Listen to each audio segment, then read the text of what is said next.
আমরা আগে দেখতাম যে শেখ মুজিবুর রহমানের মৃত্যুবার্ষিকী, জন্মবার্ষিকী ৭ই মার্চ মানে পুরো মাসব্যাপী পালন হতো। এখন মানে জুলাই মাসটাকেও পুরা মাসব্যাপী পালন করা, এটাকে আপনি কতটা সমর্থন করেন? সেটা একটি বিষয়। যদিও রাষ্ট্রীয় পর্যায় থেকে কোনো, আমি যতটুকু জানি যে সরকারের পর্যায় থেকে কোনো এটার আহ, মানে কোনো ধরনের কর্মসূচি নেওয়া হয়নি, দলগুলো কর্মসূচি নিয়েছে। একটি বিষয়, আরেকটি বিষয় হচ্ছে যে এখানে আপনাকে একজন প্রশ্ন করেছিল, প্রশ্নটা যদি খুঁজে পাই আমি দিব। আর হচ্ছে যে অরুণাচল কিছু অংশ চীন দখল করে নিয়েছে, যদিও ভারত এটা একটু চাপাচাপির মধ্যে রেখেছিল। আর আমরা দেখতেছি যে একভাবে ভারতের সাথে মানে শুভেন্দু অধিকারী দিনে রাতে ধমক দিচ্ছে, শুধু শুভেন্দু অধিকারী না, অমিত শাহ বা আরো অনেকেই। তো সেখানে ডক্টর ইউনূসের সময় ইলিশ মাছ পাঠানো হয়েছে, এবার আম পাঠানো হয়েছে। মানে আমরা কি বার্তা দিচ্ছি পররাষ্ট্রনীতিতে? আপা, কিছুই আমরা কি বার্তা দিচ্ছি? আমি যে কথা বলতে পারি রাজপথে, মিডিয়াতে সেটা বলতে পারি না। মানে আপনার এখানেও তেমন বলতে পারি না, লাইভ টক শোতে সেটা বলতে পারি না। সুতরাং আম সে পাঠাবেই, কিছু করার নাই। বাট আমটা খাবে কিনা আদৌ সে অনেক ফ্যাক্টর আছে। এটা হলো সৌজন্য বোধ দুই দেশের থাকা উচিত। হুম। আমরা তো যুদ্ধ অবস্থায় কিন্তু সিজফায়ার পাকিস্তান ইন্ডিয়া কিন্তু একসাথে বসে সীমান্তের দিকে রোজাদার হয়, ইফতারি একসাথে করে, খাওয়া দাওয়া করে, মিষ্টি পাঠায় দেশে। এটা এটা নিয়ে আসলে এটা হলো সৌজন্যতা বোধ। হুম। ভাই 36 আপনি বললেন, আসলে এই বিপ্লব বলেন অভ্যুত্থান বলেন, এটা কিন্তু পরিকল্পিত হয় নাই। হলে কিন্তু বিপ্লবটা ওইভাবেই সমাধান হইতো। কোনো সেক্রেটারি থাকতো না, কোনো তিন বাহিনী প্রধান থাকতো না, সব কটারে সরাসরি পার্কে জবাই করতো, অত গুলি করে মারতো। এটাই ছিল বিপ্লব এন হয়। ওটা আমাদের দেশে আমরা বাঙালি আসলে কোনো পরিকল্পনা করা হয় নাই। এই যে বললেন একটা পরে একটা, কোনটা যে আগামীকাল হবে নো ওয়ান নোজ। এটা কিন্তু পরিকল্পিত কারো শিখানো বুদ্ধির মধ্যে হয় নাই।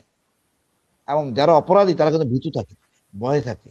ওই ভয় থেকে হাসিনা পলাইছে। হাসিনা না পলালে, ক্যান্টনমেন্টে আশ্রয় নিলে অনেক কিছু করতে পারতো। বাট জনগণের ঘৃণা ছিল, প্রতিটা সৈনিকই খেপা, তার উপর খেপা ছিল। জুলাই আগস্ট এটা সম্পূর্ণ একটা আবেগের মধ্যে দিয়ে গেছে। এই 36 আবেগের মধ্যে দিয়ে গেছে। এখন পালন করা হবে কিনা রাষ্ট্রের, বাট হাদির জন্মদিন ছিল গতকাল, আমরা পালন করলাম। সেটা হলো 1 জুলাই, 33তম জন্মদিন। এখন এটা পুরা মাস বসে পালন করার কোনো অবকাশ নাই, এটা সত্য। আবু সাইদেরটা পালন করেন, উনি প্রথম মারা গেছে। আর 6 তারিখ 5 তারিখ যে চলে গেলেন, এটা একটা কোনোভাবে পালন করতে পারেন ছোটখাটো করে, বা কোনো একটা আনুষ্ঠানিকতা দিয়ে। যেটা আমরা আশা করতেছি যে এটা গণভবনের যে জাদুঘর আছে সেটা উদ্বোধন করা হবে। বাট কোনো অবস্থায় এই 24-এর সাথে 71 মিলানো যাবে না। দুই জিনিস, হুম। দুই জিনিস। সুতরাং আপনি 71কে কোনোভাবে ছোট করতে পারবেন না। 24-24-এর জায়গা। এটা আমাদের ইন্টারনাল সংস্কার বলতে পারে, ইন্টারনাল সংস্কার। আমাদের বেশভূষা ঠিক নাই, আচরণ ঠিক নাই, এটা সংস্কার। যদি বিপ্লব বলি, হ্যাঁ বিপ্লব তো হয় না, বিপ্লব তো পরিকল্পিত হয়ে হয়। বিপ্লবের প্রশিক্ষণ হয়, ট্রেনিং হয়, অস্ত্র থাকে, সশস্ত্র লোক থাকে, এগুলো কিছুই ছিল না। এটা সম্পূর্ণ নিরস্ত্র, আবেগের মধ্যে। আর বিপ্লবটাকে আসলে আরো অনেক জায়গায় এটাকে দুর্নামে আনা হয়েছে। দেখুন, ঢাকা ইউনিভার্সিটি সব কৃতিত্ব নিয়ে নিছে, বাইরের যে ইউনিভার্সিটি গুলি আছে তাদের কোনো কৃতিত্ব দেওয়া হয় না।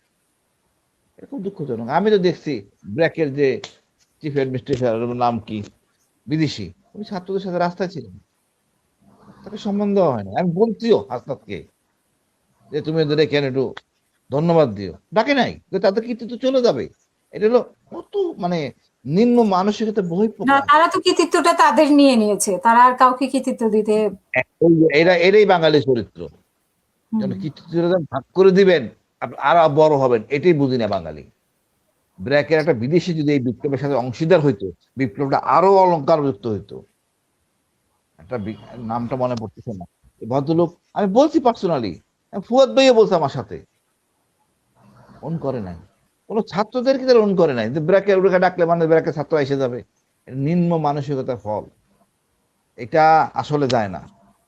তারপরে মনে করেন এই যে চুরিতে, আমারই তো বোঝার কথা, জ্ঞান তো ভালো হয়েছে, আমরা কেন অন্যায় জড়াইছেন? না জড়ালে পারতেন না? ডক্টর ইউনূসের দোষ। এদেরকে রাজনীতি আইনেও ডক্টর ইউনূসের দোষ, ভুল করছে, কিন্তু একদিন তারা তো রাজনীতি হয় না। চ্যালেঞ্জ দিচ্ছে, বারবার চ্যালেঞ্জ দেয়। তারা তো বারবার চ্যালেঞ্জ দিচ্ছে।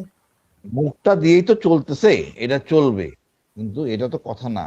চ্যালেঞ্জ দিয়ে, হ্যাঁ, জনগণের এই উৎসাহটা সবাই প্রশংসা দেয়, এই জন্য চলতেছে। বিকজ আমাদের রাজনীতিতে এত কুলুষিত হয়েছে, এত চাঁদাবাজি জড়াই গেছে, তাই ইয়াং জেনারেশনের প্রতি জনগণের একটা আস্থা ফিরে আইছে।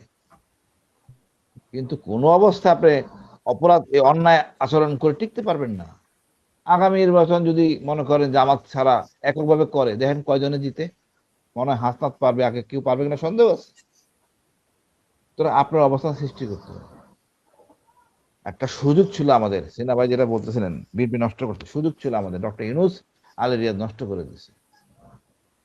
এই যে সমাজের অবক্ষয়, কি কি জিনিসে গ্যাঞ্জাম, পুলিশকে সেবক দেখবো, এটা নিয়ে কত তার তেলিস্পতি দরকার আমি জানি না।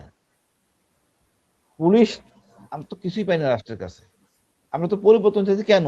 আমরা ন্যায় বিচার পাচ্ছি না, জুলুম হইতেছে আমাদের উপরে।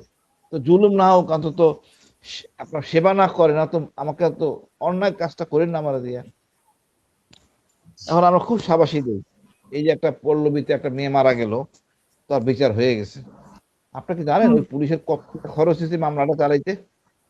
ওই সাব ইন্সপেক্টরের এই ভিসেরা রিপোর্ট, এই লাশটা নিয়ে পোস্টমর্টমে, পোস্টমর্টম ওই যে মাথা কাটে তার মদের পয়সা দিতে হয়, বিশাল অঙ্ক। কয় টাকা সরকার দেয় আর হুম কখন দেয়? আপনি এগুলি যদি হুম অ্যাড্রেস না করেন, দেশের সমস্যা, গাড়ি দিয়েছেন তেল দেন নাই, শ্রমিক যাবে কাঁধে, খাবে কে? না দিলে আপনি ভালো পাবেন না, দেখানোর জন্য হবে রেজাল্ট, আসলে এটা অন্যায়। হুম আপনি জোর করে একটা লোককে, ভালো মানুষদেরকে অপরাধ, অন্যায় পথে নিতেছেন, অন্যায় করতে বাধ্য করতেছেন, সে কই যাবে? তো মানুষ। আর আমি মনে করি ভাই, বিপ্লবটাকে আমরা রাখতে হবে এই কারণে, যাতে আগামীতে লোকজন সোজা থাকে। যদি একদম মেরে ফেলেন, তাহলে কিন্তু পরবর্তীতে আর ক্ষতিকর হবে। এমন আমরা মনে করি বিএনপি প্রথম প্রথম অনেক ঝামেলা করতেছে, দেখেন আলটিমেটলি উনি চীনে গেলেন, কিন্তু যেই লোকদেরকে আমরা সন্দেহ করতাম, ভারত প্রেমী মনে করতাম, তাদের কাউকে নিয়ে যায় নাই। সুতরাং আপনাকে আস্তে আস্তে, আমরা এত সহসা এই জটিল থেকে বের হতে কি কষ্ট, একটা হুম জিনিস হুম পরিবর্তন করা কি কষ্ট। আমি এতদিন বুঝতাম না সিনা ভাই, এখন আমি বুঝতেছি। আমি একটা দল বানাইয়া কি যে চক্করের মধ্যে আসি, কারে কোন জিনিসটা চেঞ্জ করে একজন খেপে এতজনের খুশি করে, ভেরি ডিফিকাল্ট। ওরে বাপ রে বাপ, আমি তো মহা বিপদে।